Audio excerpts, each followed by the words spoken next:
आश्विन की काली रात ने पूरे शिवपुर गांव को अपने आगोश में ले लिया था और सन्नाटा इतना गहरा था कि सूखे पत्तों की सरसराहट भी कलेजा कबा रही थी।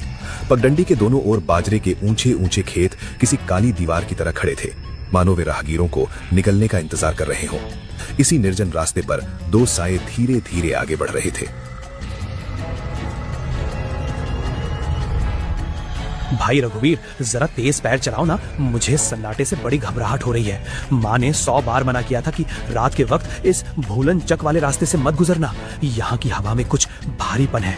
तुम तो जानते ही हो कि पिछले साल इसी जगह पर हरिया काका रास्ता भटक कर 3 दिन तक खेतों में गोल गोल घूमते रहे थे।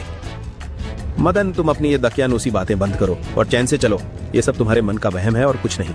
हरिया काका ने जरूर उस दिन ज्यादा ताड़ी पी ली होगी, इसलिए उन्हें रास्ता नहीं सूझा होगा। इसमें किसी भूत का हाथ नहीं था। विज्ञान के दौर में भी तुम इन छलावा और प्रेत की कहानियों को सीने से लगाए बैठे हो। ये सब बस डरपोक लोगों का बहाना है। रघु सीना तान कर चल रहा था, जबकि मदन उसके पीछे पीछे लगभग सट कर चल रहा था।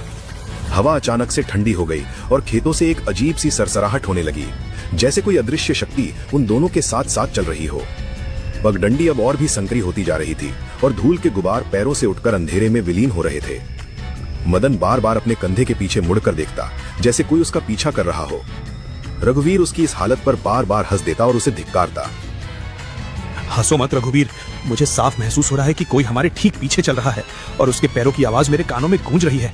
भाई मेरी बात मानो और जरा रुक कर देखो, कहीं ऐसा तो नहीं कि हम जिस रास्ते पर चल रहे हैं वो बदल गया हो।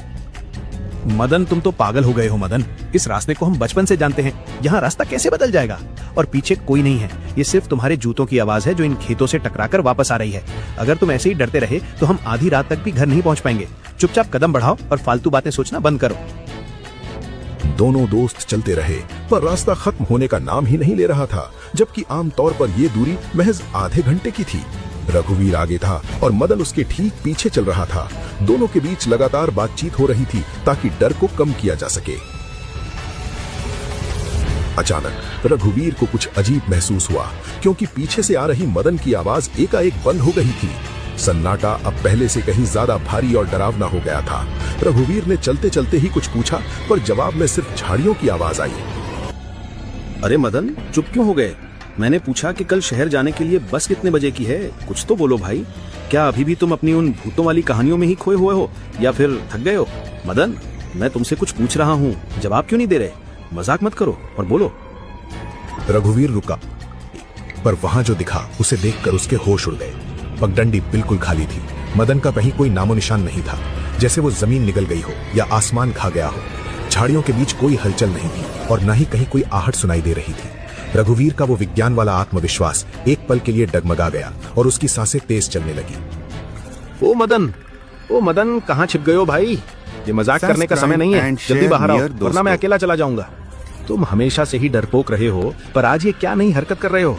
देखो, मुझे डर नहीं लग रहा, बस तुम्हारी फिक्र हो रही है। जल्दी से आवाज दो मुझे। उसे ऐसा लगा जैसे कोई उसे अंधेरे के बीच से देख रहा है और उसकी तरफ मुस्कुरा रहा है।